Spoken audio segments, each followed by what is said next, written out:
Start करते हैं। Oxidation state के एक्सेप्शनल केस बहुत जगह है। पिछले टर्म पर हमने ये स्टडी की थी कि ऑक्सीडेशन स्टेट को कैसे कैलकुलेट करते हैं।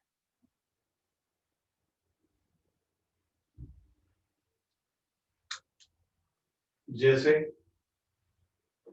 H2SO4 में जब सल्फर का ऑक्सीडेशन स्टेट आप पता करोगे तो या तो पूरा रूल रेगुलेशन लगाइए जो आपको सिखाया, या डायरेक्ट पता कर लीजिए ऑक्सीजन कितनी है, 4। एक ऑक्सीजन 2 इलेक्ट्रॉन गेन करती है, तो 4 ऑक्सीजन कितना गेन करेगी, 8। 2 किसने दिए, हाइड्रोजन ने, क्योंकि एक हाइड्रोजन एक डोनेट करता है, तो 2 हाइड्रोजन ने 2 इलेक्ट्रॉन डोनेट कर। बाकी रिमेनिंग एलिमेंट कौन है जिसने डोनेट किए होंगे रिमेनिंग इलेक्ट्रॉन ऑक्सीजन को, सल्फर। तो सल्फर ने कितने डोनेट करे, प्लास्टिक। मतलब ये सल्फ्यूरिक एसिड है H2SO4। सल्फ्यूरिक एसिड में सल्फर का ऑक्सीडेशन स्टेट +6 आया। पर ये देखें कि सल्फर के पास वाकई में 6 इलेक्ट्रॉन है जो डोनेट कर सकता हो। तो सल्फर का पहले ये देखें कि आउटर वैलेंसी सेल में कितने इलेक्ट्रॉन। सल्फर के पास होते हैं टोटल इलेक्ट्रॉन 16। कितने इलेक्ट्रॉन होंगे, टोटल इलेक्ट्रॉन सल्फर के पास 16 in the first orbit, 2 second 8 third. ये इसका कॉन्फ़िगरेशन है। तो यहाँ आपको ये ध्यान रखना है कि सल्फर मैक्सिमम इलेक्ट्रॉन कितने डोनेट कर सकता है, 6 डोनेशन करेगा 6। तो मैक्सिमम ऑक्सीडेशन स्टेट क्या होगा इसका, मैक्सिमम ऑक्सीडेशन स्टेट +6। इससे ज्यादा सल्फर का ऑक्सीडेशन स्टेट नहीं हो सकता। तो आपको क्या समझाया भाई, सल्फर का ऑक्सीडेशन स्टेट मैक्सिमम क्या होगा, +6, क्योंकि उसके वैलेंसी सेल में ओनली 6 इलेक्ट्रॉन प्रेजेंट है। इससे कम हो सकता है, सल्फर 2 इलेक्ट्रॉन गेन भी कर सकता है, तो -2 में चला। मतलब सल्फर का जो ऑक्सीडेशन स्टेट है वो मिनिमम क्या होगा, -2। 2 इलेक्ट्रॉन गेन कर सकता है अगर वो ताकतवर है, और दूसरा कोई ताकतवर आया जिसकी इलेक्ट्रोनेगेटिविटी हायर और सल्फर से रिएक्ट हुआ, तो फिर सल्फर का ऑक्सीडेशन स्टेट +6 होगा मैक्सिमम, इससे ज्यादा नहीं हो सकता। जैसे H2S, सल्फर के पास कौन आया, सल्फर के पास आया हाइड्रोजन, और सल्फर इससे ताकतवर है। हाइड्रोजन के कंपैरिजन में सल्फर की इलेक्ट्रोनेगेटिविटी हायर है, तो सल्फर बनेगा गेनर। सल्फर क्या बनेगा, गेनर। गेनर बनेगा तो कितने इलेक्ट्रॉन की रिक्वायरमेंट, तो उसकी 2 इलेक्ट्रॉन की रिक्वायरमेंट है आपके कंप्लीट होने। तो सल्फर का यहाँ ऑक्सीडेशन स्टेट क्या है, -2। हाइड्रोजन ने डोनेट किए 2, हाइड्रोजन ने 2 इलेक्ट्रॉन डोनेट किए, एक ने कितना किया, 1। तो हाइड्रोजन का ऑक्सीडेशन स्टेट +। जैसे PbS, ये देखिए यहाँ Pb मेटल, ये 2 इलेक्ट्रॉन डोनेट करेगी, तो Pb का ऑक्सीडेशन स्टेट क्या हुआ, +2। जो मेटल होते हैं ऑक्सीडेशन स्टेट प्लस होता है, डोनर बनता है, ये बना डोनर। तो सल्फर क्या बनेगा, सल्फर इसमें बनेगा गेनर। कितने गेन करेगा, अरे Pb एक ने 2 इलेक्ट्रॉन डोनेट किए, सल्फर ने -2, तो यहाँ पर सल्फर का ऑक्सीडेशन स्टेट -2। H2SO4 में जाओ तो सल्फर का ऑक्सीडेशन स्टेट +6, मैक्सिमम में डोनर बनना पड़ेगा ऑक्सीजन के साथ। H2SO3, ये सल्फ्यूरिक एसिड था, सबके नाम बता देता है, ये सल्फ्यूरिक एसिड, ये sulphurous acid, ROUS, sulphurous acid. इसमें 3 ऑक्सीजन, कितनी ऑक्सीजन है, 3, 6 इलेक्ट्रॉन गेन करेगी, 2 हाइड्रोजन ने दिए, सल्फर ने कितने दिए, प्लस। बदल गया ऑक्सीडेशन स्टेट। तो ऐसे सल्फर के कंपाउंड के अंदर सल्फर के ऑक्सीडेशन स्टेट -2 से लेकर +6 तक जा सकता है, वेरिएबल ऑक्सीडेशन स्टेट को बनता है। अब सल्फर के अंदर जब आप बात करोगे तो बहुत सारे कंपाउंड हैं, जैसे H2SO5, इसमें आपको सल्फर का ऑक्सीडेशन स्टेट बना है, फार्मूला लगा के पता करें, फार्मूला लगा के पता करो, चाहे डायरेक्ट मेथड से पता करो। ऑक्सीडेशन स्टेट तो फिक्स होता है ना। ऑक्सीजन कितनी है? 5। कितने गेन करेगी इलेक्ट्रॉन? 10। 2 किसने दिए? हाइड्रोजन। तो 8 इलेक्ट्रॉन किसने दिए? सल्फर में। तो सल्फर का ऑक्सीडेशन स्टेट क्या हो गया है? +8। But impossible. सल्फर के वैलेंसी शेल में तो 6 इलेक्ट्रॉन है, वो तो +6 देगा। 8 इलेक्ट्रॉन दे सकता है क्या? नहीं। इसका मतलब यहाँ कुछ गड़बड़ है। हम डायरेक्ट फार्मूले से कैलकुलेशन नहीं कर सकते। इसके लिए हमको इसका डायग्राम बनाना है। और डायग्राम में ये देखेंगे कि सल्फर के सराउंडिंग में कितनी लाइंस है बॉन्ड की, बस वही उसका ऑक्सीडेशन स्टेट है। इसका नाम क्या है?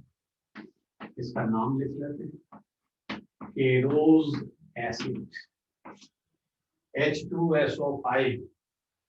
इसको बोलते हैं पर सल्फ्यूरिक एसिड या पर ऑक्सो सल्फ्यूरिक एसिड। केरो एसिड भी बोलते हैं, केरो एसिड के नाम से भी फेमस है। अब देखिए, हमने जब डायरेक्ट मेथड यूज किया तो ऑक्सीजन 5 थी, 10 इलेक्ट्रॉन गेन करेगी, 2 हाइड्रोजन देगा। सल्फर में +8 दिए होंगे, लेकिन ऐसा पॉसिबल नहीं है क्योंकि उसके पास तो केवल 6 इलेक्ट्रॉन होते हैं। मतलब एक्चुअली यहाँ सल्फर का ऑक्सीडेशन स्टेट +6 है, हमको दिखता है कि +8 होगा। तो डायग्राम बनाना, ये सल्फर 2 इलेक्ट्रॉन इधर दिए, 2 इधर दिए। एक ऑक्सीजन की रिक्वायरमेंट 2 इलेक्ट्रॉन, सल्फर ने 2 इलेक्ट्रॉन इसको दिए, 2 इसको दिए, 4। अब बचे सल्फर के पास केवल 2। तो सल्फर क्या करेगा? इधर एक ऑक्सीजन, एक ऑक्सीजन, और यहाँ लगाएगा H। अब कितनी ऑक्सीजन बची? 5 ऑक्सीजन है और हाइड्रोजन अटैच करना है। हाइड्रोजन कितना है इसमें? 2। तो एक हाइड्रोजन को तो यहाँ लगा और एक हाइड्रोजन को यहाँ सिंगल बॉन्ड कर यहाँ लगा करके देखिए केवल। अब देखो, सल्फर के सराउंडिंग में कितनी लाइन दिख रही है आपको? 5। इसका मतलब ये तो डायग्राम गलत है, यहाँ कहीं गड़बड़ है। H2SO5 के डायग्राम में सल्फर का ऑक्सीडेशन स्टेट आपको +5 नजर आ रहा है, जबकि होना चाहिए +6। इसका मतलब ये डायग्राम कहीं ना कहीं गड़बड़ है। इसमें आपने क्या किया? यहाँ लगा दिया। तो एक काम करिए, आपने 3 हाइड्रोजन लगा दिए, तो इसको मिटा दीजिए और इसको डबल बॉन्ड से ऐसे लगा लीजिए। अब सही बना जाएगा। डायग्राम गलत बनेगा, ऑक्सीडेशन स्टेट गलत है। अब डायग्राम सही है। सल्फर ने 2 इलेक्ट्रॉन इसको दिए, सल्फर के पास 6 इलेक्ट्रॉन है, ध्यान रखिए। 2 इसको दिए, डबल बॉन्ड है तो 2 दिए। इसके साथ भी 2 इलेक्ट्रॉन का डोनेशन किया। सल्फर ऑक्सीजन के सामने डोनर बनेगा, नॉट गेनर। 2 इलेक्ट्रॉन इसको दिए, 2 इसको दिए, 4। एक इसको दिया, इस ऑक्सीजन को 1 इलेक्ट्रॉन दिया, इस ऑक्सीजन को भी 1 दिया, इसमें 1 हाइड्रोजन से दिया। तो इसका ऑक्टेट तो हो गया कंप्लीट। अब सल्फर के सराउंडिंग स्पेस में लाइन देखो कितनी है। सल्फर के सराउंडिंग स्पेस में 2, 4, 5, 6। मतलब सल्फर का ऑक्सीडेशन स्टेट क्या है? +6। +8 नहीं है, ये गलत है। ये आ गया +6। अब ये देखें कि ये बैलेंस कैसे होगी। तो देखिए, इसको 2 दिए, इसको भी 2 दिए, ऑक्सीजन सेटिस्फाई है। इसको 1 दिया, 1 इसने हाइड्रोजन से ले लिया, इसका हिसाब किताब खत्म हुआ। इसको 1 दिया, इसलिए इसका हिसाब किताब अभी 1 इलेक्ट्रॉन से और कंप्लीट होना था। तो उसने क्या किया? ये अगली जो ऑक्सीजन, इससे ही बॉन्ड फॉर्मेशन कर लिया। इसी बॉन्ड फॉर्मेशन का नाम क्या होता है? Peroxide linkage. क्या बोलते हैं इसको? Peroxide linkage. परऑक्साइड लिंकेज का मतलब होता है ऑक्सीजन ऑक्सीजन का कोवेलेंट। ये एक इलेक्ट्रॉन की पार्टनरशिप इन्होंने कर लिया, बॉन्ड बैलेंस हो गया। सल्फर से उसको लेने की आवश्यकता नहीं है, ये ऑक्सीजन ने पार्टनरशिप कर ली। इसका ऑक्टेट हो गया कंप्लीट। 1 इलेक्ट्रॉन इससे लेन देन किया, 1 इस ऑक्सीजन से कर लिया, परऑक्साइड लिंकेज का फॉर्मेशन कर। इस ऑक्सीजन ने एक पार्टनरशिप इधर की, एक पार्टनरशिप हाइड्रोजन से कर, इसका भी काम हो गया। तो ऐसा लिंकेज जिसमें ऑक्सीजन ऑक्सीजन का कोवेलेंट बॉन्ड हो, उसको हम बोलते हैं परऑक्साइड लिंकेज। और एक परऑक्साइड लिंकेज दो ऑक्सीडेशन स्टेट को बैलेंस करता है। यहाँ फार्मूले में सल्फर का ऑक्सीडेशन स्टेट कितना आया था, +8, और एक परऑक्साइड लिंकेज डायग्राम में मिला आपको, तो ऑक्सीडेशन स्टेट क्या चला गया, +6, जो करेक्ट है। तो इस तरह सल्फर का यहाँ ऑक्सीडेशन स्टेट +6। नोट करिए इसको, और फिर इसके बाद आगे की बात करते हैं। अगले कंपाउंड के एक्सेप्शनल केस की स्टडी करेंगे।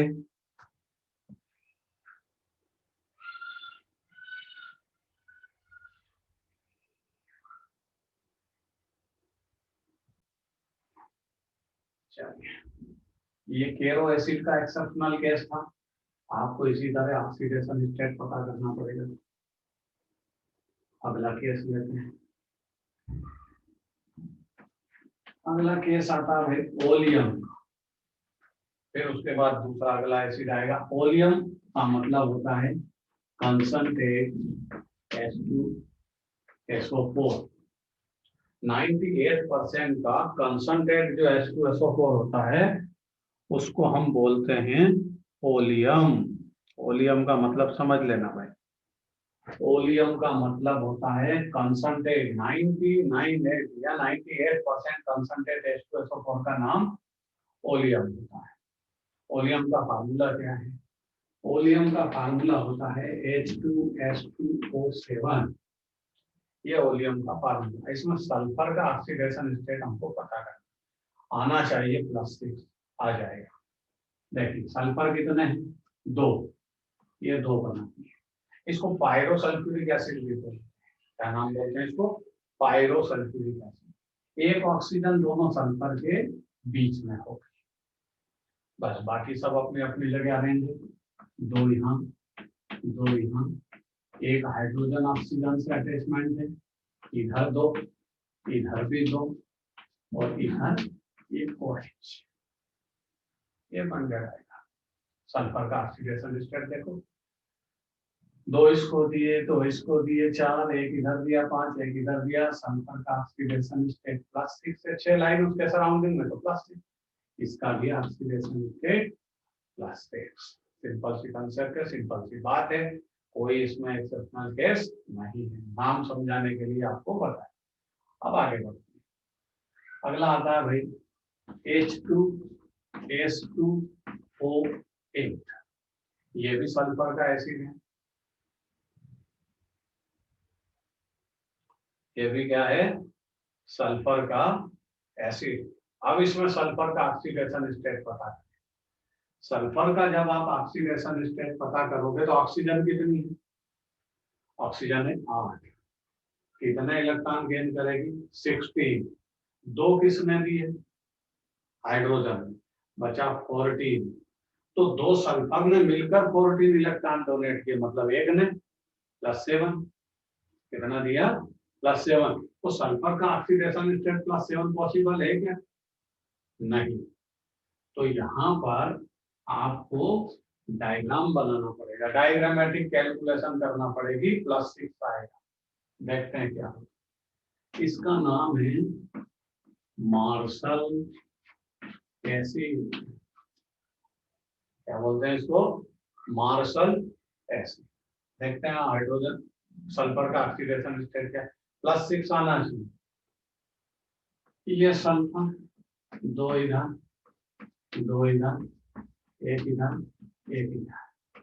अब यहाँ ऑक्सीजन, यहाँ ऑक्सीजन, यहाँ सल्फर, यहाँ भी सल्फर, यहाँ ऑक्सीजन, ये आ गया भाई। देखिए +7 आ रहा था। ऑक्सीडेशन स्टेट अगर आप डायरेक्ट कैलकुलेट करोगे मार्शल एसिड में सल्फर का, तो +7 आएगा। ये आ गया परऑक्साइड लिंकेज। इसके कारण बैलेंस हो जाता है। सल्फर का ऑक्सीडेशन स्टेट अगर आप देखोगे तो +6 है। इधर देखिए 2, 4, 5, 6, ये +6, इसका +6, और इसको क्या बोलोगे? ये क्या है इसके हम? इसको बोलेंगे परऑक्साइड लिंकेज। क्या बोलेंगे इसको? Peroxide linkage. Clear? Marshall acid में मैंने सल्फर का ऑक्सीडेशन स्टेट पता किया, इसमें एक परऑक्साइड इनके बीच में बैठा होगा जो दो ऑक्सीडेशन स्टेट को बैलेंस करता है। सल्फर +7 में होना था, डायरेक्ट पता करोगे पर एक एक दोनों जगह बैलेंस करती प्लस चाहिए। सल्फर का तीसरा एक्सेप्शनल केस लेते हैं S4O6 डबल माइनस टेट्राथायो। सल्फर का नाम थायो होता है, 4 है इसलिए इसका नाम टेट्राथायो। दो नेगेटिव है, मतलब इसमें दो कोई ऑक्सीजन नेगेटिव है। और नेगेटिव कब होती है? जब ये हाइड्रोजन चला जाता है, जैसे इधर का हाइड्रोजन गया उधर का गया, ये दोनों ऑक्सीजन नेगेटिव शो करना पड़ती है, ऐसा फार्मूला होता है। सल्फर कितने हैं? 4। पता करो इसमें सल्फर का डायरेक्ट ऑक्सीडेशन स्टेट। सल्फर कितना है? 4। अब सोचो ऑक्सीजन कितनी है? 6। टोटल ऑक्सीजन कितनी है? 6। एक ऑक्सीजन 2 इलेक्ट्रॉन गेन करती है, तो 6 ऑक्सीजन कितना गेन करेगी? 12। क्लियर? 12 इलेक्ट्रॉन इसकी रिक्वायरमेंट। दो कहीं से लेकर के, आपको टेंशन नहीं लेना वो कहां से लेगी, वो उसकी प्रॉपर्टी है, उसका टेंशन है कि वो 2 इलेक्ट्रॉन लेकर के। अब आप सोचोगे हमसे क्यों नहीं लेकर के गए, तो ये आपकी प्रॉब्लम है। ऑक्सीजन कितनी है? 6 इलेक्ट्रॉन गेन करेगी 12, दो कहीं से लेकर के आई है, हिसाब बचा केवल 10। 10 इलेक्ट्रॉन किसने डोनेट किए? सल्फर। बताओ 4 सल्फर ने 10 इलेक्ट्रॉन डोनेट, ये 10 इलेक्ट्रॉन 4 सल्फर ने डोनेट किया, तो एक सल्फर ने कितना किया? एक सल्फर ने 2.5 इलेक्ट्रॉन डोनेट किया। ऐसा पॉसिबल है क्या? अरे इलेक्ट्रॉन पार्टिकल है, मजाक नहीं है। इलेक्ट्रॉन इलेक्ट्रॉन पार्टिकल है, तो दुनिया चल रही है। इलेक्ट्रॉन पार्टिकल है, वो डिवाइड नहीं होता। Fractional oxidation state impossible. जब इलेक्ट्रॉन किसी के साथ जाएगा तो पूरा ही जाएगा, तो पार्टिकल है ना, तो ऐसा थोड़ी कि आप अपनी मर्जी से बीच में सबको कट कर दो। इसका मतलब ये ऑक्सीडेशन स्टेट गलत है। तो सही क्या है, डायग्राम बना के समझना पड़ेगा।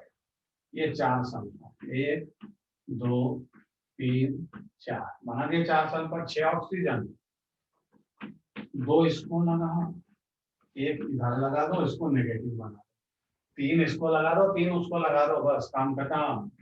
ये 2 ये 2 एक इधर, ये बन गया डायग्राम। 2 ऑक्सीजन नेगेटिव चार्ज है, एक इस पर एक उस पर, मतलब नेगेटिव चार्ज है, मतलब यहाँ से हाइड्रोजन गया है। आप चाहो तो इधर हाइड्रोजन लगा दो, एक एच इधर लगा लो, एक एच उधर लगा दो, हटा दिया तो नेगेटिव साइन बचा, हाइड्रोजन अपना इलेक्ट्रॉन छोड़ गया, ये बन गया। सल्फर कितने हैं? 4। अब देखो चारों में अलग अलग नाम है। ये सल्फर और ये सल्फर टर्मिनल सल्फर है। कौन सा सल्फर है ये? टर्मिनल। ये वाला सल्फर और ये वाला सल्फर टर्मिनल सल्फर है। इनका ऑक्सीडेशन स्टेट पता करें। आप पहले ये देखो सल्फर के सराउंडिंग में लाइन कितनी है? 2 4, एक इधर 5 और एक इधर। बट ये तो सल्फर सल्फर का बॉन्ड है ना, आपको पढ़ा है रूल, सेम एटम का covalent bond oxidation state will be 0। Same atom और सेम एटम आपस में बॉन्डिंग करेंगे तो ऑक्सीडेशन स्टेट तो 0 हो गया ना, मतलब ये सल्फर का ऑक्सीडेशन स्टेट में काउंट नहीं होगा। और ध्यान रखना 4 सल्फर ने मिलकर 10 इलेक्ट्रॉन दिए, तो ये कितना देगा? 2 इसको दिए, 2 इसको दिए, 4 और एक इधर दिया, ये तो सेम इलेक्ट्रॉन सेम एटम का कोवेलेंट बॉन्ड, इसका ऑक्सीडेशन स्टेट 0, मतलब सल्फर का यहाँ ऑक्सीडेशन स्टेट क्या आ गया? +5। उधर चलो, 2 इसको दिए, 2 इसको दिए, एक इसको दिया, ये अरे ये तो सल्फर सल्फर का बॉन्ड है ना, इसका ऑक्सीडेशन स्टेट 0 कंसीडर, मतलब इस सल्फर का ऑक्सीडेशन स्टेट भी +5। इनके पता है। देखो इधर 0, इधर भी तो सल्फर सल्फर का बॉन्ड है, मतलब इसका ऑक्सीडेशन स्टेट क्या है? 0। इसका ऑक्सीडेशन स्टेट भी क्या है? 0। सेम एटम का कोवेलेंट बॉन्ड ऑक्सीडेशन स्टेट में भी 0 रूल है। ये 2 सल्फर ने कोई इलेक्ट्रॉन डोनेट नहीं किए बॉन्ड फॉर्मेशन में, इसका मतलब 10 इलेक्ट्रॉन डोनेट किए थे, 5 इसने किए, 5 उसने किए, पूरे कंपाउंड में 10 इलेक्ट्रॉन। इन दोनों का ऑक्सीडेशन स्टेट 0 है और इनको बोलते हैं इंटरनल सल्फर। इंटरनल दोनों सल्फर का ऑक्सीडेशन स्टेट 0 है और टर्मिनल सल्फर दोनों के ऑक्सीडेशन स्टेट +5 है। स्टोरी को नोट करिए भाई, समझ में आ गई होगी, नोट करिए।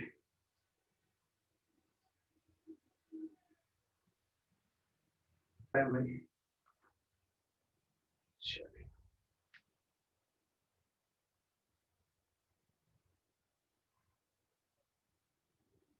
अगला एक्सेप्शनल केस की स्टडी करते हैं सल्फर के बाद।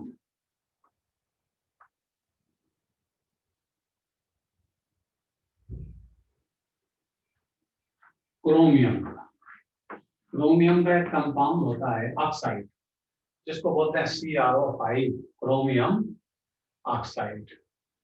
मैंने आपके सामने फार्मूला लिखा, कैलकुलेशन आपको करना ऑक्सीडेशन स्टेट। बोलो ऑक्सीजन कितनी है? 5। कितने गेन करती है? 2।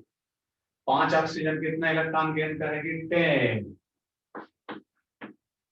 सिंपल सी बात है भाई, LKG UKG का बच्चा भी ये बता सकता है कि ऑक्सीजन क्रोमियम के पास 5 है। क्रोमियम मेटल है, ये भी पता होगा आपको, और डी ब्लॉक का मेटल है। इसका मेटल है ये डी ब्लॉक का मेटल है। आप पीरियोडिक टेबल में स्टडी कर चुके हैं। क्रोमियम डी ब्लॉक की मेटल है तो डोनर हो। अब डोनर है तो इसका मतलब थोड़ी के इलेक्ट्रॉन हो ही ना और डोनेट कर। क्रोमियम से अटैच है ऑक्सीजन 5, एक ऑक्सीजन 2 इलेक्ट्रॉन गेन करती, 5 कितना करेगी? 10। बताओ किसी के वैलेंसी सेल में 10 इलेक्ट्रॉन होते हैं क्या? अरे आप लोग पढ़े लिखे समझदार हो, किसी भी वैलेंसी सेल में कितने इलेक्ट्रॉन हो सकते हैं? 8 इलेक्ट्रॉन हो सकता है। 8 इलेक्ट्रॉन होंगे तो 10 कहां से डोनेट कर देगा? इसका मतलब हम डायरेक्ट रीयूज कर रहे हैं मेथड, तो यहाँ कैलकुलेशन सही नहीं आती, कहीं ना कहीं इसमें गड़बड़ है। आपको डायग्रामेटिक डायग्राम बना करके इसके ऑक्सीडेशन स्टेट को एक्सप्लेन करना पड़ेगा। कैसे करना पड़ेगा समझिए। क्रोमियम के पास पहले ये समझे इलेक्ट्रॉन कितने देगा, कितने मैक्सिमम डोनेशन कितना कर सकता है। तो चलिए पता है आपको क्रोमियम 24 डायग्राम बनाते हैं। In the first orbit 2, second 8, total 10, remaining 14। और शर्मा सर की शॉर्ट ट्रिक याद हो तो इसको ऐसा कर लीजिए 12/2। ना याद हो कोई बात नहीं। 14 इलेक्ट्रॉन रिमेनिंग थे, मैंने 12 यहाँ रखे 2 लास्ट में। अब इसका डायग्राम बना, इसको क्या बोलोगे? 1s2। इसको क्या बोलोगे? 2s2 2p6। थर्ड सेल क्या है? 12 इलेक्ट्रॉन, 3s2 3p6 3d4। और लास्ट क्या है? 4s2। और भाई आपको पता है n+n रूल में इलेक्ट्रॉन कैसे फिलिंग होते हैं।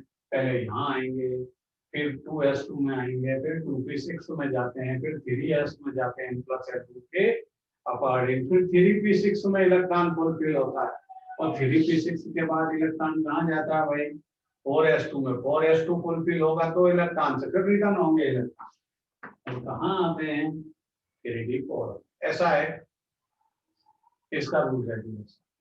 3d4 3d10 तक कंप्लीट हो जाएगा, ये डी ऑर्बिटल फुलफिल हो जाएगा 10 से, तब 4p में इलेक्ट्रॉन जाए। ऐसा चलिए अब बात करें कि क्रोमियम के वैलेंसी सेल में इलेक्ट्रॉन, तो आप याद रखिए डी ब्लॉक के जितने भी एलिमेंट्स, आज सुन लीजिए हमेशा याद रखिए, डी ब्लॉक के जितने भी एलिमेंट्स होते हैं उनमें outermost shell valency shell की तरह बिहेव करता है, ठीक है।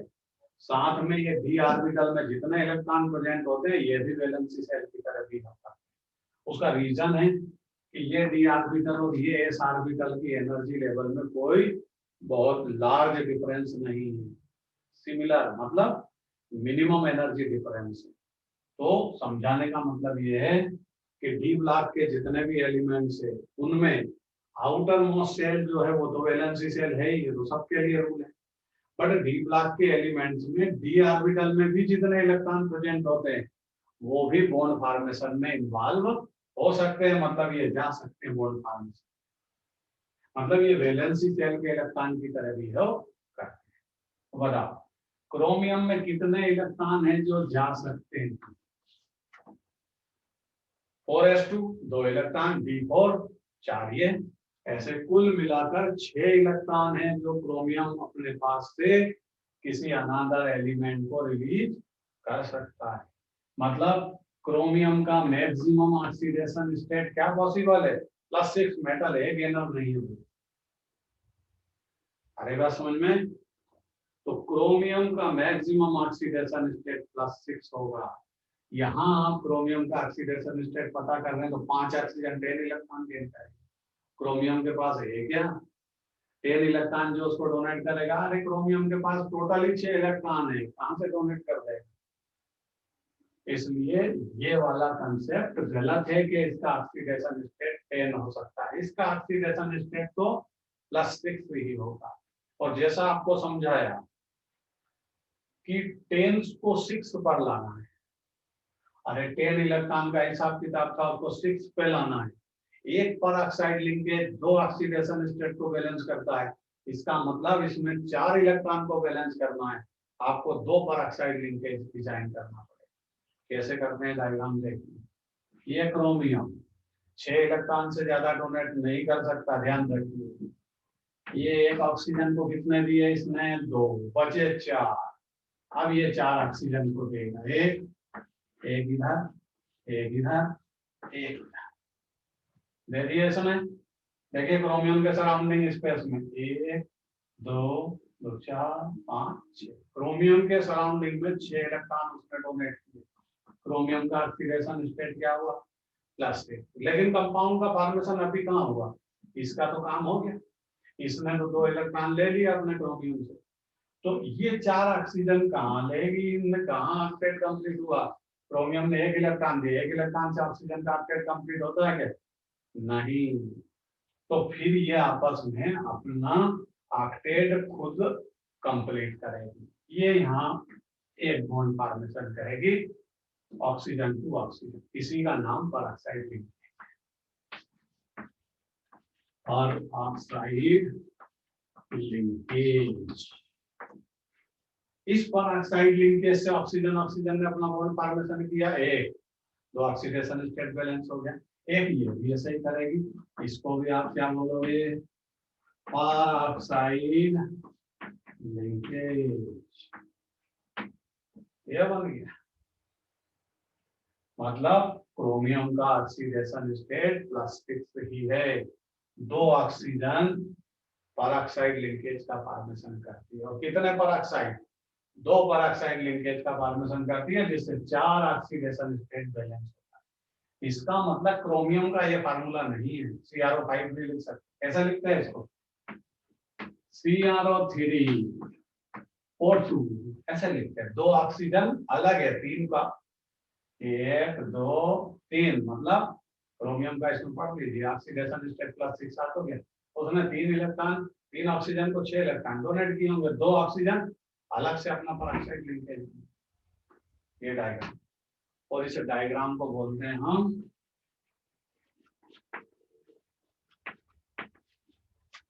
Butterfly diagram. नोट करिए, ये एक्सेप्शनल केस है क्रोमियम।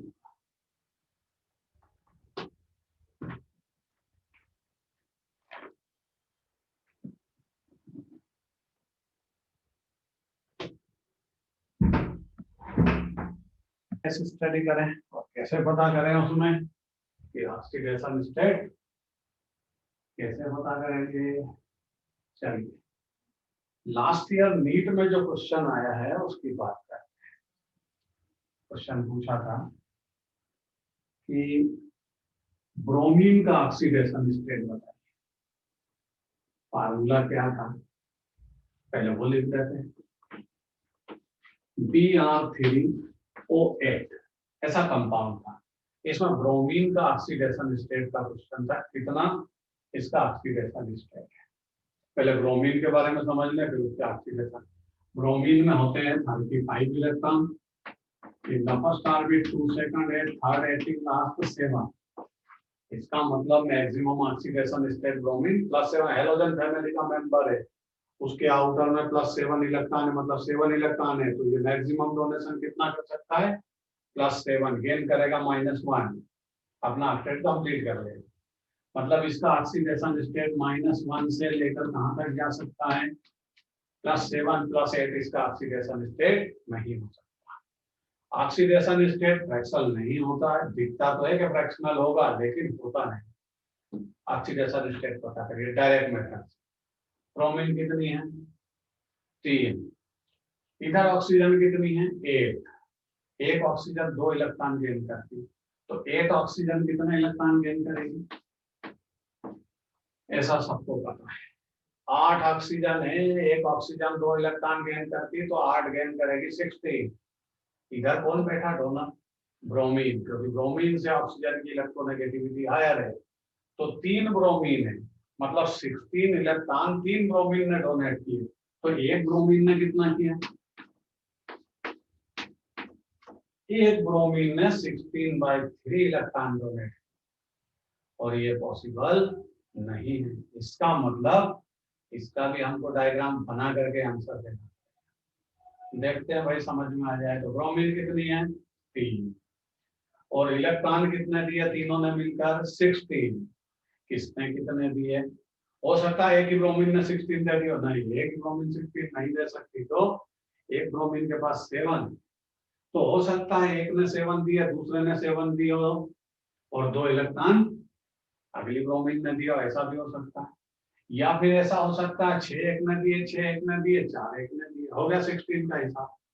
फ्रैक्शनल ऑक्सीडेशन स्टेट नहीं होता, इलेक्ट्रॉन पार्टिकल है, वो अपनी मर्जी से चलता है, डिवाइड नहीं होगा। चलिए, ये ब्रोमीन एक, ये दूसरी ब्रोमीन, ये तीसरी ब्रोमीन। डायग्राम है भाई, डायग्राम में ही पता चलेगा ऐसे एक्सेप्शनल केस में कि ऑक्सीडेशन स्टेट क्या हुआ। जितनी सराउंडिंग स्पेस में लाइन, वो उस एलिमेंट का ऑक्सीडेशन स्टेट। 2 इलेक्ट्रॉन इसको दिए, 2 इसको दिए, 2 इसको दिए, हो गया 6।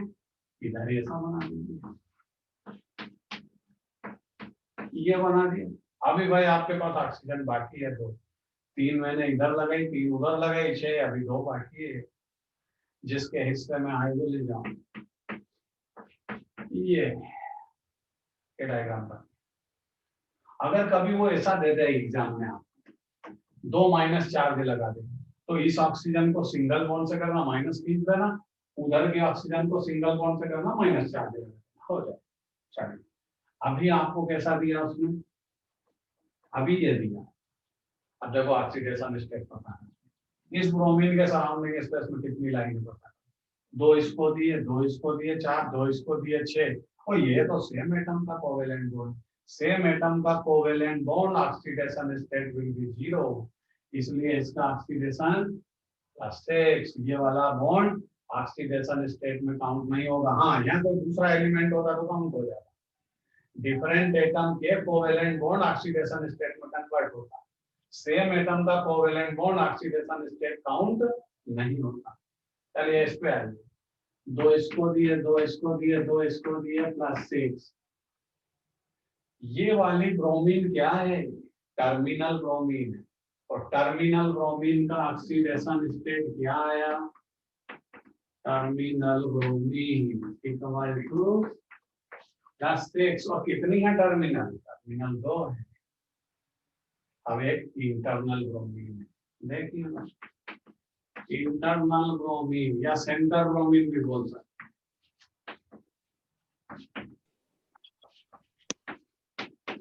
इसके सराउंडिंग स्पेस में कितनी लाइन है, इसने 2 ऑक्सीजन इसको दिए, 2 इसको दिए, 4, इधर सेम एटम है, इधर भी सेम एटम, देख लीजिए ध्यान। ये ऑक्सीडेशन स्टेट 0 में कंसीडर होगा, इसका मतलब इसका ऑक्सीडेशन स्टेट क्या है, +4। टोटल कर लीजिए, इसका +6, इसका +6, 12 +4 16 हो गया हिसाब। इसका मतलब इलेक्ट्रॉन डिवाइड नहीं होता, इसने 6 इलेक्ट्रॉन डोनेट किए पूरे कंपाउंड में, इसने +6 मतलब इसने भी 6 इलेक्ट्रॉन डोनेट किए, इसने 4 किए, दोनों सबका टोटल कर लीजिए, आंसर हो जाएगा। नोट करिए,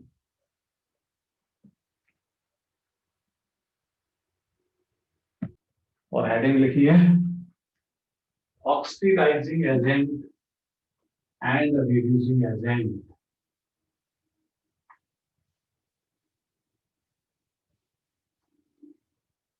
oxidising agent and reducing agent.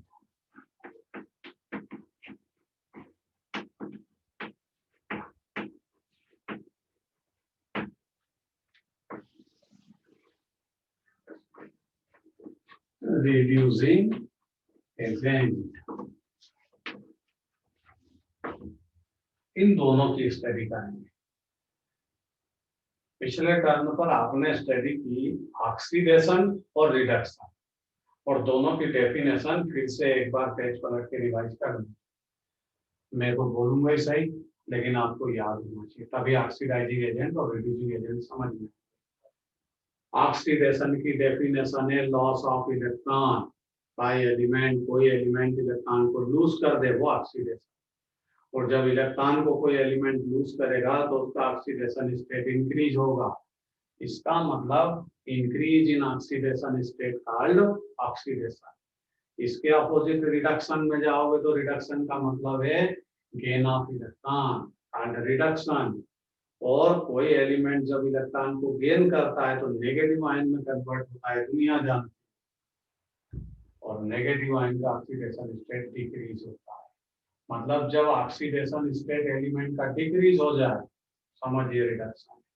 ये दोनों डेफिनेशन मैंने क्लियर आपको समझा दी है। आप बोर्ड पर आ जाइए। अब हम ऑक्सीडेशन और रिडक्शन की डेफिनेशन की स्टडी नहीं कर रहे हैं। ऑक्सीडेशन और रिडक्शन प्रोसेस है। ऑक्सीडेशन और रिडक्शन एक प्रोसेस है। हम स्टडी कर रहे हैं ऑक्सीडाइजिंग एजेंट और रिड्यूसिंग एजेंट। ये कोई मटेरियल, कोई सब्सटेंस है जो ऐसा काम करता है। ऑक्सीडाइजिंग एजेंट क्या होगा? ऑक्सीडाइजिंग एजेंट वो एजेंट होता है जो ऑक्सीजन को सप्लाई करे। सीधा सा मतलब है, जो ऑक्सीजन की सप्लाई करे वो ऑक्सीडाइजिंग है। रिएक्शन के टाइम अगर कोई मटेरियल रिएक्शन में किसी दूसरे मटेरियल को ऑक्सीजन सप्लाई कर दे, समझ लेना वो ऑक्सीडाइजिंग है। रिड्यूसिंग एजेंट कौन होता है? जो रिएक्शन में हाइड्रोजन की सप्लाई करे। अब हाइड्रोजन की सप्लाई कौन करेगा? अरे हाइड्रोजन की सप्लाई वो करेगा जिसके पास हाइड्रोजन होगा। जिसके पास कंपाउंड के पास हाइड्रोजन होगा वो हाइड्रोजन की सप्लाई करेगा। तो जो हाइड्रोजन की सप्लाई करे वो रिड्यूसिंग एजेंट, जो ऑक्सीजन की सप्लाई करे वो ऑक्सीडाइजिंग एजेंट। ये पहली डेफिनेशन क्लियर, सबको समझ में आ गई होगी। सिंपल सी डेफिनेशन है। सिंपल डेफिनेशन से आगे आगे धीरे धीरे चलेंगे, लेकिन ऑक्सीडेशन और रिडक्शन की डेफिनेशन याद रखना काम आए। ऑक्सीडाइजिंग एजेंट जो ऑक्सीजन का सप्लायर हो रिएक्शन में वो ऑक्सीडाइजिंग एजेंट। रिड्यूसिंग एजेंट वो जो रिएक्शन में हाइड्रोजन को सप्लाई करते हैं। क्लियर। अब यहाँ पर ऑक्सीडाइजिंग एजेंट वो होगा जिसके पास ऑक्सीजन होगी, सिंपल से तरीका पहचान। रिड्यूसिंग एजेंट वो होगा जो रिएक्शन में हाइड्रोजन को सप्लाई कर दे, तो वो रिड्यूसिंग एजेंट होगा, सिंपल सा आप पहचान सकते। लेकिन कभी कभी रिएक्शन में ऐसा होता है कि उस मटेरियल के पास ना ऑक्सीजन होती है ना हाइड्रोजन, फिर भी वो कभी तो ऑक्सीडाइजिंग एजेंट बन जाता, कभी रिड्यूसिंग एजेंट बन जाता। तो फिर वहां हमारी प्रॉब्लम खड़ी होती है, और प्रॉब्लम जब आती है तो हम प्रॉब्लम में आ जाते हैं। प्रॉब्लम में जब आप आते हो क्वेश्चन को गलत कर देते हैं। तो उस क्वेश्चन को करेक्ट करने के लिए इसके कॉन्सेप्ट को ध्यान से समझिए। ऑक्सीडाइजिंग एजेंट की सेकंड डेफिनेशन, ऑक्सीडाइजिंग एजेंट वो एजेंट होता है जो रिएक्शन में क्या हो। ये ऑक्सीडाइजिंग एजेंट की second definition, gainer of electron. जो इलेक्ट्रॉन को गेन करे वो ऑक्सीडाइजिंग एजेंट रिएक्शन के अंदर। तो फिर इसकी second definition, donor of electron. Reaction में जो इलेक्ट्रॉन को मटेरियल डोनेट करते, सब्सटेंस जो इलेक्ट्रॉन को डोनेट करे वो रिड्यूसिंग एजेंट। रिएक्शन में पता चल जाएगा कि इसने इलेक्ट्रॉन को डोनेट किया, इसने इलेक्ट्रॉन को गेन किया। तीसरी डेफिनेशन, देखो जो इलेक्ट्रॉन को गेन करेगा उसके हाल क्या होंगे। जो इलेक्ट्रॉन को गेन करेगा वो तो नेगेटिव आयन बनेगा ना। जैसे ये मेटल, ये कोई एलिमेंट, इसने इलेक्ट्रॉन को गेन किया, तो ये किस में कन्वर्ट होगी? अरे ये तो नेगेटिव आयन में कन्वर्ट होगा ना। गेनर ऑफ इलेक्ट्रॉन जो इलेक्ट्रॉन को रिएक्शन में गेन करे, मतलब वो नेगेटिव आयन में कन्वर्ट होगा। ये ऑक्सीडेशन स्टेट क्या रखता है पहले 0, बाद में क्या हो गया -1। बताओ ऑक्सीडाइजिंग एजेंट कौन होता है? ऑक्सीडाइजिंग एजेंट वो होता है जिसका ऑक्सीडेशन स्टेट डिक्रीज हो जाए। रिएक्शन के अंदर आपको देखना पड़ेगा कि कौन से एलिमेंट का ऑक्सीडेशन स्टेट डिक्रीज हुआ। जिसका ऑक्सीडेशन स्टेट डिक्रीज हो जाए समझ लेना वो ऑक्सीडाइजिंग एजेंट। उधर जाइए, ये रिएक्शन की क्या डेफिनेशन है रिड्यूसिंग एजेंट की? डोनर ऑफ इलेक्ट्रॉन, जो इलेक्ट्रॉन को डोनेट करे रिएक्शन में। और मैक्सिमम टाइम मेटल ऐसी नेचर की होती है जो इलेक्ट्रॉन को डोनेट करती है, तो मैक्सिमम मेटल रिड्यूसिंग एजेंट की तरह दिया होता है। और इधर गेनर कौन बनती है? मैक्सिमम टाइम नॉन मेटल, वो इलेक्ट्रोपॉजिटिव के बजाय इलेक्ट्रोनेगेटिव इन नेचर होती है, इलेक्ट्रॉन की गेनर होती है। तो यहाँ पर donor of electron guard reducing agent, ये डोनेशन करेगा। अब यहाँ पर देखिए, इसने मेटल, ये कोई मटेरियल, इसने इलेक्ट्रॉन को डोनेट किया, ये डोनेट कर दिया, इसमें कन्वर्ट हो गया प्लस आयन में, पॉजिटिव आयन में। इसका ऑक्सीडेशन स्टेट 0, बाद में क्या हो गया +1। क्या होगा? Increase in oxidation state. यहाँ ऑक्सीडेशन स्टेट इंक्रीज हुआ। जब ऑक्सीडेशन स्टेट किसी मटेरियल का इंक्रीज हो जाए तो समझ लीजिए कि ये रिड्यूसिंग एजेंट की तरह बिहेव करेगा। किसकी तरह बिहेव करेगा? Reducing agent. अब आइए ऑक्सीडेशन और रिडक्शन की डेफिनेशन। यहाँ सब कुछ उल्टा पुल्टा हो गया। ऑक्सीडेशन की डेफिनेशन या लॉस ऑफ इलेक्ट्रॉन। ऑक्सीडेशन की डेफिनेशन क्या? हमने ऑक्सीडाइजिंग एजेंट रिड्यूसिंग एजेंट की डेफिनेशन आपको समझा चुका हूं। अब मैंने ऑक्सीडेशन की डेफिनेशन पूछी आपसे, बताओ ऑक्सीडेशन का मतलब क्या है? Loss of electron. देखो कहाँ होता है loss of electron? Loss of electron तो यहाँ। रिड्यूसिंग एजेंट ऑक्सीडेशन प्रोसेस को यूज करता है, ये इसका fourth concept. Reducing agent use कौन सा process? Loss of electron. Reducing agent oxidation process को यूज करता है।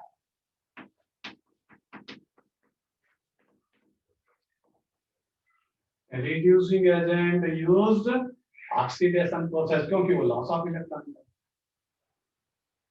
और रिड्यूसिंग एजेंट आफ्टर रिएक्शन क्या हो जाएगा?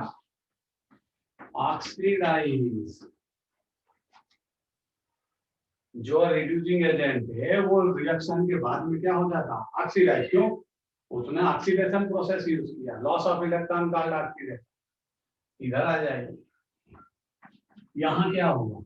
Gain of electron. Gain of electron तो रिडक्शन होगा। तो ऑक्सीडाइजिंग एजेंट यूज कौन सा प्रोसेस? Gain of electron. मतलब ये कौन से प्रोसेस को यूज करता है? रिडक्शन। तो आफ्टर रिएक्शन क्या हो जाएगा? आफ्टर रिएक्शन ये रिड्यूस होता है। ऑक्सीडाइजिंग एजेंट रिएक्शन के बाद रिड्यूस हो जाता है, और रिड्यूसिंग एजेंट ऑक्सीडाइज, क्योंकि ये प्रोसेस अपोजिट यूज करते हैं। ऑक्सीडाइजिंग एजेंट कौन सा प्रोसेस यूज करेगा? रिडक्शन। और रिड्यूसिंग एजेंट कौन सा प्रोसेस यूज करेगा? ऑक्सीडेशन। इसीलिए स्टार्टिंग में आपको डेफिनेशन समझाई कि ऑक्सीडेशन क्या है, रिडक्शन क्या है। क्लियर? तो ये ऑक्सीडाइजिंग एजेंट के पॉइंट है, ये रिड्यूसिंग एजेंट के पॉइंट है। Oxidising agent gainer of electron. Oxidising agent क्या होता है? Gainer of electron. वो अपने ऑक्सीडेशन स्टेट को डिक्रीज करेगा।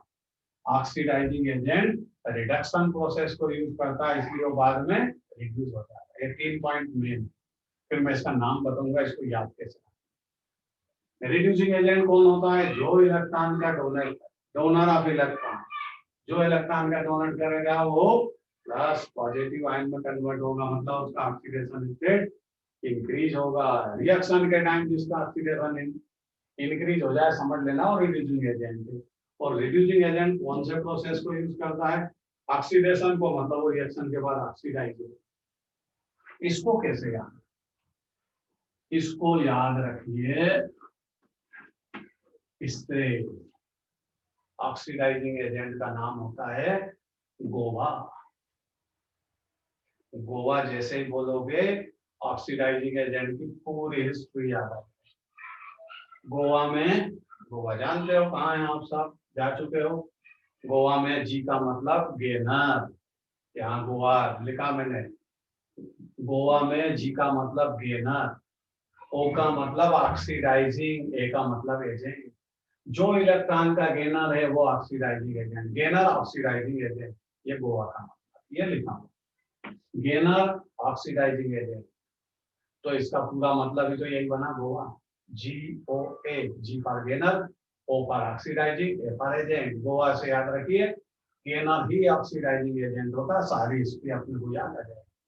जो इलेक्ट्रॉन को गेन करे वो ऑक्सीडाइजिंग एजेंट। अब डोनर में चलो, डोनर का भी कुछ नाम रखते हैं, उस डोनर का नाम रख दो doctor, D R, donor reducing agent, D R, doctor से याद रखो। आधे बच्चे इसमें डॉक्टर बनेंगे, आधे इंजीनियर बनेंगे। जो इंजीनियर बनेगा वो गोवा जाएगा, जो डॉक्टर बनेगा वो डॉक्टर रहेगा। हाँ, कुछ ऐसे मटेरियल है दुनिया में जो डॉक्टर भी बन सकते हैं, गोवा भी जा सकते, मतलब रिड्यूसिंग एजेंट की तरह भी काम करते हैं और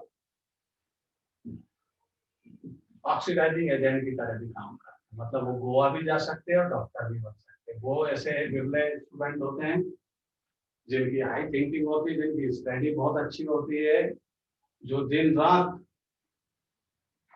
अपनी स्टडी में लगे होते हैं और स्टडी में लगते लगते नीट को भी क्रैक कर जाते हैं, डॉक्टर बन जाते हैं, और डॉक्टर बनते ही फिर मम्मी पापा को गोवा ले जाते हैं। तो डॉक्टर भी बन सकते हैं, गोवा भी जा सकते हैं। कुछ ऐसे होते हैं जो गोवा जाते हैं तो स्टडी भूल जाते हैं, और स्टडी भूल जाएंगे तो ना वो डॉक्टर बनेंगे ना इंजीनियर। ध्यान रखिए। तो ऑक्सीडाइजिंग एजेंट का मतलब क्या है, gainer oxidising agent means Goa, और डोनर मतलब रिड्यूसिंग एजेंट मींस डॉक्टर। इससे याद रखिए, पूरी कहानी को नोट करिए, फिर आगे की बात करते हैं। बात समझ में आ गई होगी।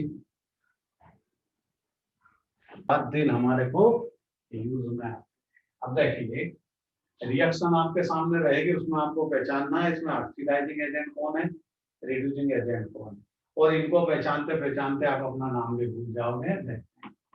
Br2 प्लस H2S, ये रिएक्शन है। लास्ट में क्या होगा, प्रोडक्ट है, तो HBr प्लस X, ये रिएक्शन है। अब इसमें पहचाने, हमने सबसे पहले आपको बताया था कि जो हाइड्रोजन की सप्लाई करे रिएक्शन में वो रिड्यूसिंग एजेंट। देखो H2S के हाइड्रोजन सल्फाइड इसका नाम है, इसके पास हाइड्रोजन, इसका मतलब सीधा वही है रिड्यूसिंग एजेंट। और रिड्यूसिंग एजेंट को क्या बोलते हैं आप, डॉक्टर। अब आप लिखिए उसको रिड्यूसिंग एजेंट में, तो डॉक्टर रिड्यूसिंग एजेंट लिखिए। तो ऑक्सीडाइजिंग एजेंट कौन है, अरे ऑक्सीडाइजिंग एजेंट तो ये है ना, रिड्यूसिंग एजेंट के अपोजिट जो प्रेजेंट है वो ऑक्सीडाइजिंग एजेंट। ये तो सिंपल सी टेक्निक हो गई, ये तो एलकेजी का बच्चा भी पहचान ले उसको, अगर अपन पढ़ाएं। तुम तो 11th में हो ना, ऐसे थोड़ी पहचानेंगे। हमारी टेक्निक कुछ और है, हम ऑक्सीडेशन स्टेट के बेस पर पहचानना सीखें। क्यों, कभी कभी रिएक्शन में क्या होगा, ना किसी के पास हाइड्रोजन होगी ना ऑक्सीजन होगी, और वो आपकी ब्रीथिंग बंद कर देगा। ऑक्सीजन उसके पास नहीं होगी तो आपको कहां से ब्रीथिंग करने देगा। और जैसे ही आपकी ऑक्सीजन बंद हुई आपका बीपी इंक्रीज होगा, बीपी बढ़ेगा, और 4 ऑप्शन में से चारों टिक कर दोगे, गलत सलत कुछ भी। तो देखिए अब ऑक्सीडाइजिंग एजेंट कौन है, रिड्यूसिंग एजेंट कौन है, उसमें हम ऑक्सीडेशन स्टेट को कैलकुलेट करके फिर पता करें। तो इनमें ऑक्सीडेशन स्टेट पता करें। देखिए ब्रोमीन, अरे Br2, ये तो मॉलिक्यूलर स्टेज में सेकंड रूल क्या लिखा आपने, सेकंड क्या थर्ड रूल, मॉलिक्यूलर स्टेज में ऑक्सीडेशन स्टेट का एलिमेंट वैल्यू 0 लिख तो रखा है, तो Br2 का ऑक्सीडेशन स्टेट 0। उधर चलो, ये नंबर से कोई मतलब नहीं होता है, तो balance factor HBr2 hydrogen bromide, bromide बड़ा है हाइड्रोजन से, तो ब्रोमाइड गेनर बनेगा, हाइड्रोजन डोनर बनेगा। और आपको पता है हकीकत ये -1 तो ये क्या हो जाएगा? अरे हाइड्रोजन तो इंटरनेशनल है, होता ही उसके पास एक इलेक्ट्रॉन है, देगा क्या? +1। इसको दे दिया तो इसका -1। सल्फर में जाओ, ये लो, सल्फर की एटॉमिक स्टेट एलिमेंट्री स्टेज में आ चुका, अकेला सल्फर है, ऑक्सीडेशन स्टेट तो 0 होगी। अब इधर सल्फर पे ये H2S के अंदर जो सल्फर है इसका ऑक्सीडेशन स्टेट पर सल्फर पावरफुल है, इलेक्ट्रोनेगेटिविटी हायर है as compare to hydrogen, gainer बनेगा, हाइड्रोजन को डोनर बनना पड़ेगा। एक हाइड्रोजन कितना इलेक्ट्रॉन डोनेट करता है? एक। तो 2 हाइड्रोजन कितने डोनेट करेंगे? 2। तो सल्फर का ऑक्सीडेशन स्टेट यहाँ हो गया -2। बात समझ में आ गई होगी? बस यही से आपको पता चलेगा कौन ऑक्सीडाइजिंग एजेंट, कौन रिड्यूसिंग एजेंट। लेकिन आप किसी भी टेक्निक से पता करिए, टेक्निक सब सेम है, oxidising agent reducing agent reaction में बार बार नहीं बदलते। मैंने इसको डॉक्टर बोला था, इसको गोवा बोला, अभी भी वही आंसर है। चलिए H2S सल्फर का ऑक्सीडेशन स्टेट देखो -2, बाद में क्या हो गया? -2 से ऑक्सीडेशन स्टेट सल्फर का 0 चला। अब पढ़े लिखे समझदार हो, -2 से अगर ऑक्सीडेशन स्टेट 0 गया तो आपको क्या हुआ? इंक्रीज इन ऑक्सीडेशन स्टेट, मतलब ये डोनर बना। अरे जिसका ऑक्सीडेशन स्टेट इंक्रीज हुआ -2 से 0 चला गया तो इंक्रीज हुआ ना, -2 छोटा होता है 0 बड़ा होता है। इंक्रीज इन ऑक्सीडेशन स्टेट मतलब ये क्या बना? सल्फर डोनर बना, और डोनर ही क्या होता है? डोनर ही डॉक्टर होता है। इधर आ जाए, Br2 का ऑक्सीडेशन स्टेट क्या था? 0 से कहाँ गया? ये गया -1। 0 से -1 तो छोटा होता है, तो यहाँ क्या हो गया? Decrease in oxidation state. और जिसका ऑक्सीडेशन स्टेट डिक्रीज होता है वो तो गेनर है, गेनर है मींस वो तो गोवा है। ये ऑक्सीडाइजिंग ऐसे पता। आप पहले इसको नोट करो, फिर दूसरी रिएक्शन का मैं एग्जांपल समझाता हूँ, उसके बाद आगे की बात करेंगे, क्या समझना है क्या नहीं समझना है। चलिए भाई लास्ट एग्जांपल समझिए। लास्ट एग्जांपल लेंगे हम, सिंपल सा एग्जांपल है, देखते ही आपको समझ में आ जाएगा। MnO2 प्लस 4HCl, ये फॉरवर्ड जो लगाते हैं भाई ये बैलेंस करने के लिए, तो यहाँ प्रोडक्ट होगा MnCl2 plus H2O plus Cl। ये क्लोरीन की प्रिपरेशन मेथड है, क्लोरीन ऑक्टेट हुई, क्लोरीन की प्रिपरेशन मेथड किसको लिया हमने? MnO2 और HCl आपस में रिएक्ट किया। हमें रिएक्शन सीखने से या क्लोरीन की ऑक्टेट मेथड से कोई लेना देना नहीं, हमको मतलब है यहाँ बोला कौन है, डॉक्टर कौन है, ऑक्सीडाइजिंग एजेंट कौन है, रिड्यूसिंग एजेंट कौन। देखो भाई सिंपल मेथड, सबसे पहली मेथड को यूज करेंगे। देखिए HCl के अंदर हाइड्रोजन है, जो हाइड्रोजन को सप्लाई करे वो कौन है? वो तो रिड्यूसिंग एजेंट है ना, ये बन गया डॉक्टर। इसके पास क्या है? ऑक्सीजन, जिसके पास ऑक्सीजन हो, जो रिएक्शन में ऑक्सीजन को रखे सप्लाई करे वो reducing agent, sorry oxidising agent. तो MnO2 यहाँ पर क्या है? Oxidising agent. HCl क्या है? Reducing agent. देखो अब दूसरी टेक्निक लगाएं, क्योंकि एक टेक्निक हर बार सफल नहीं होगी कि हम सोचे कि हर बार ऐसा मिल जाए। कई बार ऐसा, जैसे ब्रोमीन के पास, पहले इधर ब्रोमीन था, उसके पास कहाँ है? ना ऑक्सीजन ना हाइड्रोजन, फिर भी ब्रोमीन ऑक्सीडाइजिंग एजेंट। तो ऐसा भी केस आ जाएगा कई बार, किसी के पास कुछ भी नहीं होगा but oxidising agent reducing agent होंगे, तो ये गोवा बना, वो डॉक्टर बना। अब देखो ऑक्सीडाइजिंग एजेंट ऑक्सीडेशन रिडक्शन के बेस पर या ऑक्सीडेशन स्टेट के बेस पर पता है। Mn मेटल है, और Mn मेटल है तो डोनर होगा। ऑक्सीजन कितनी है? 2। एक ऑक्सीजन 2 इलेक्ट्रॉन गेन करती है, 2 कितना गेन करेगी? 4। किसने दिए? कौन आप गए वहां उसको डोनेट करने इलेक्ट्रॉन? अरे उसके पास जो बैठा होगा वही डोनेट करेगा, आपसे लेने नहीं आएगा, मींस +4। Mn का ऑक्सीडेशन स्टेट +4 है। उधर जाओ क्या होगा? Mn डोनर है, दो क्लोरीन से उसने रिएक्शन की, एक क्लोरीन एक इलेक्ट्रॉन गेन करती है, तो दो क्लोरीन कितने गेन करेगी? दो। तो Mn ने कितने इलेक्ट्रॉन डोनेट किए? +2। Mn मेटल है, वो डोनर बनेगी, मैग्नीज बी ब्लॉक का एलिमेंट। चलिए बोलिए क्या हुआ? +4 से कहाँ चला गया? Mn +4 से रिएक्शन में +2 में चला गया, क्या हुआ? Decrease in oxidation state. मतलब Mn कौन है? अरे Mn गोइनर है, गेनर ही गोवा होता है या गेनर ही गोवा जाता है। सुनिए फिर से, Mn के पास +4 ऑक्सीडेशन स्टेट था, मतलब आगे कभी जिस तरीके से आप यूज करोगे, सॉल्व करोगे इस टाइप के क्वेश्चन को, उसमें ये देखना पड़ेगा Mn के पास पहले कितने कम है। अरे Mn +4 है ना, 4 कम है ना, 4 इलेक्ट्रॉन उसने किसी को दिए, बाद में कितने कम हो गए? 2, मतलब उसने 2 गेन कर।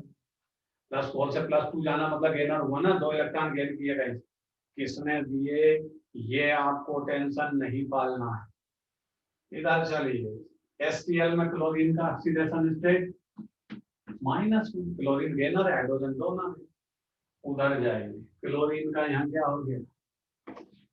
Cl2 मॉलिक्यूलर स्टेट में चली गई, क्लोरीन 0 हो गया, -1 से 0, इंक्रीज इन ऑक्सीडेशन स्टेट, मतलब डोनर, और डोनर मतलब ये ऑक्सीडेशन स्टेट के बेस पर इस तरह हम कैलकुलेट करके बता सकते हैं कि कौन ऑक्सीडाइजिंग एजेंट है और कौन रिड्यूसिंग एजेंट।